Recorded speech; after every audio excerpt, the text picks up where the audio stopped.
María José más López Dóriga. Más. López Dóriga. Más. María José. María José más López Dóriga. Capítulo 23. Hola, soy María José López Dóriga. Joaco, ¿cómo estás? Bien, muy contento de verte como siempre. Igualmente, Joaco. Nos quedamos en que se muere Franco. Oye, soy tu papá, no soy Joaco, ¿eh?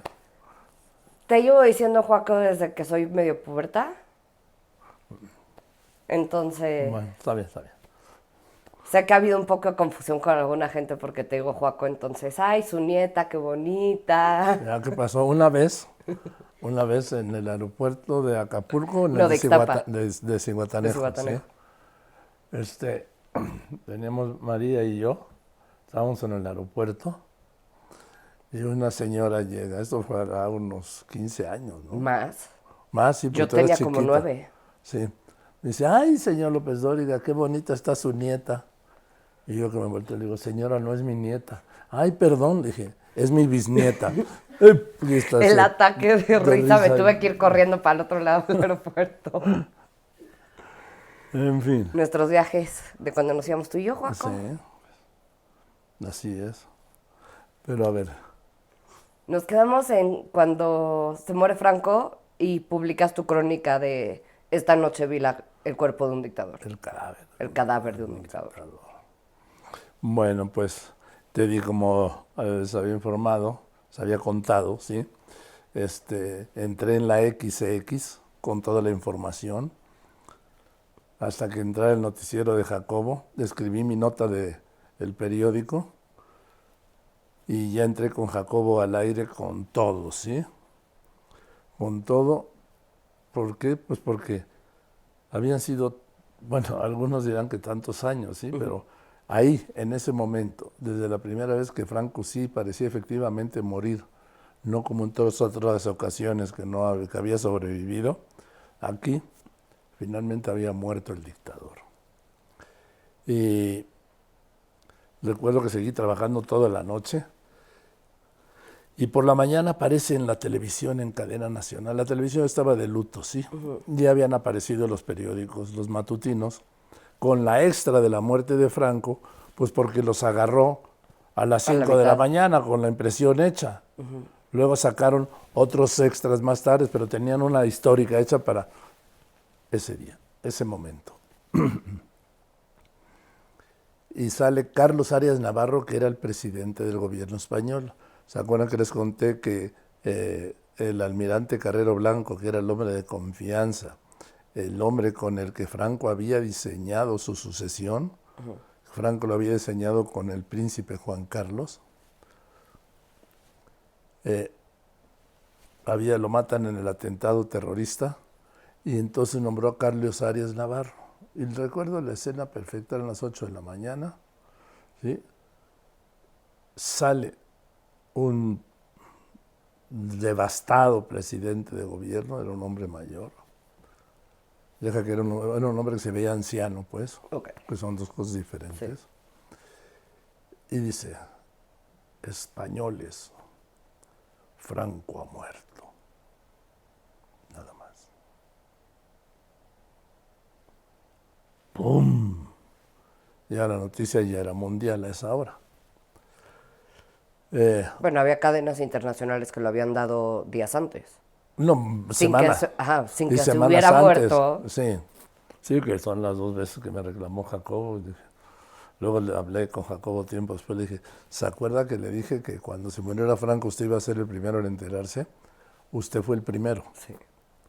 Porque yo antes de salir al aire en la X hablé con Jacobo. Bueno, pues muere Franco, ahora el problema era la transmisión. Bueno, Franco, los especialistas lo prepararon el cuerpo para la exhibición de días en el catafalco, ahí en el Palacio de Oriente que se llamaba, que era en realidad el Palacio Real durante la monarquía. Y había filas de kilómetros, pero filas de gente no de una persona, de 5, 6, de 8, que pasaron día y noche, día y noche, día y noche, ante el catafalco del dictador. también como lo había visto yo aquella madrugada en el Palacio del Pardo, ¿sí? Con su uniforme de gala, de generalísimo, sus condecoraciones, su espadín, ¿sí? Y el manto de la Virgen del Pilar. Es esa costumbre que nunca voy a entender, ¿De qué? que hay en muchas partes del mundo, de pasar a ver el cuerpo de alguien, que lo tienen en exhibición. Sí, Como cuando se muere el Papa, sí. Aunque ya lo exhiben. el Papa Francisco está cambiando eso, ¿eh? El último cadáver papal que se exhibió, pues, fue el de Juan Pablo II. Porque Benedicto XVI ya era Papa en emérito. 2005. No, es que siempre se había hecho así. A mí Sí, yo me tocó sé. ver los cadáveres, los catafalcos, los cadáveres de Paulo VI, Juan Pablo I, Juan Pablo II, de su sucesor, no. Del Papa Ratzinger no, porque renunció. Porque era Papa emérito. Sí, porque renunció, pues. Es como les contaba el otro día, el primer cónclave que hay, sin que haya exequias, es decir, sin que haya un papa muerto. Entonces, la transmisión, me dice Jacobo, ¿qué hacemos con la transmisión? Porque pues, no nos dan la señal. Entonces ahí voy a ver qué hacíamos. Y se consiguió tomarla de Venezuela. Ok. ¿Sí? La señal de la televisión española de Venezuela se consiguió para tomarla en México. Yo creo que fue una decisión política de quienes estaban manejando ese momento, de que México viera. Pues México es por excelencia el país de los refugiados españoles. No sé si pensaron en ellos o no, pero vamos, el hecho es que, esas son ideas que luego yo me formo, el hecho es que, ¡pum!, se consiguió la señal. Yo me preparé para cubrir la muerte de Franco, como Jacobo me dijo que se había preparado para cubrir los funerales de Churchill muchos años antes. Ok. O sea, Jacobo recorrió a pie toda la ruta que iba a recorrer el cortejo fúnebre de Churchill. Yo hice lo mismo. Pero todo lo que era Madrid, claro. Lo que fue el tramo de Madrid al Monumento a los Caídos lo hice en coche. Luego recorrí todo el Monumento a los Caídos. Y me di cuenta que había una zona que estaba reservada junto a la tumba de Primo de Rivera, porque todavía no habían dicho dónde iban a enterrar a Franco. Porque Franco siempre construyó el Valle de los Caídos como su mausoleo, Claro. pero nunca se dijo que era un monumento a los caídos en la guerra civil, que lo construyeron justamente presos republicanos de las cárceles de Franco, lo sacaban para hacer aquella obra donde la basílica se horadó en la piedra, en la montaña, abajo de la cruz monumental, y pues al estilo de Franco, ¿no? La basílica más grande del mundo. Lo que pasa es que no puede haber una basílica más grande que la de San Pedro. No. Y esta era más grande. Entonces, pues, ¿qué hacías? Ya habían hecho el agujero, ¿sí? Ya habían excavado, ya habían horadado. Entonces, la terminaron y midieron la de San Pedro, por dentro, claro, ¿sí? Y pusieron 2 centímetros menos, 1 centímetros menos, y colocaron una reja de madera de entrada, una celosía. Ahí empezaba oficialmente la Basílica del Valle de los Caídos. Ya otra cosa. ¿Sí? Sí.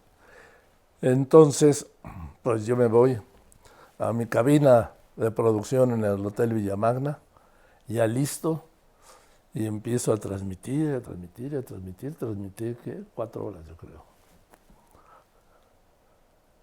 Y luego me entero que pues mi transmisión no había pasado al aire. Y como nadie me podía llamar, Nadie te podía llamar. Tú les nadie tienes me que podía llamar a avisar. ellos. Fue la única transmisión que he hecho en cadena nacional y vía satélite en el mundo, bueno, vía satélite, no, en una transmisión internacional, para mí. Como, ¿quién te dijo y cuánto tiempo después? ¿Les No, llamaste no, tú? nunca, no, yo me seguí, pues, ¿cómo iba a llamar si estaba transmitiendo? No, pero ya que terminas les llamas Sí, o algo. ¿cómo vieron? No, pues es que entró Jacobo al aire con la crónica. Ah, bueno, pues es Jacobo. Sí. Entonces me quedé con la transmisión para mí. Por ahí debe estar la grabación, quién sabe, porque eso es que siempre soy un poco desordenado para eso. Pero en fin, Pero guardas absolutamente todo, Y luego- entonces... ya pasa eso, y como no estaban todavía muy contentos, yo creo que para que regresara, me mandan a Portugal, donde había habido un levantamiento el 25 de noviembre del 75, después al año siguiente de la Revolución de los Claveles. Ok. Sí, porque en Salazar en Portugal hubo una dictadura terrible, la de Salazar. Y entonces ahí me voy a Lisboa, solo sin camarógrafo. Y ahí conseguí uno. Bueno, lo consiguieron entonces ya era Televisa, Ya era Televisa. 1975, fue desde 1973. Y llego a Lisboa y nada, pues todo estaba tranquilísimo.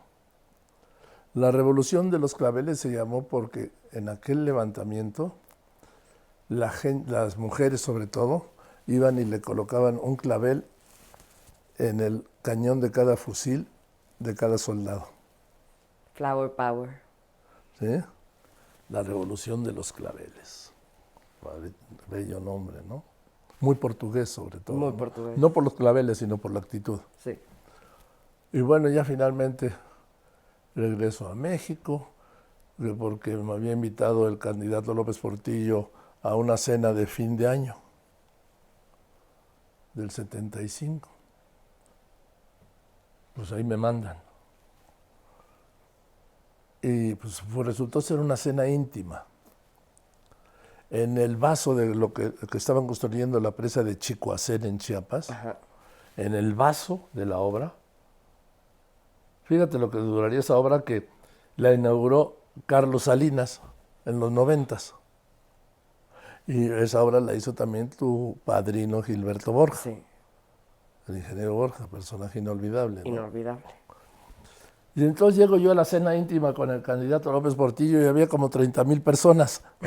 Todo el vaso lleno, ¿sí? Todo lleno. Y compuestos. Y aguas frescas. ¿Y con quién te sentaron? No, ni nos sentamos, no había, digo, era un desastre. Desastre. Entonces el güero Landeros, que era el jefe de prensa de López Portillo, que nos conocíamos, pues, ¿te acuerdas? Sí, desde 1969. O sea, oye, pues vamos a cenar, ¿no? Pues vámonos. Y ahí me consigue una camioneta y nos vamos de regreso por carretera hasta Tuxtla Gutiérrez. Y ahí cenamos como a la 1:30 de la mañana. Yo había pensado que era una cena, pues sí, pues una cena Sí. donde... Vamos, ni vi al candidato. Creo que nadie vio al candidato. Oye, que me había invitado, ¿sí? Especialmente. Por eso le llamé la cena íntima. Nadie de haber Unos visto candidato 30,000. en esa cena. Bien, pues ya era candidato y corre el año de 1976, que fue un año traumático, porque fue el segundo año consecutivo. Fíjate, las crisis de los presidentes, excepto la de López, excepto en el caso de López Obrador, siempre se presentaron en los 2 últimos años.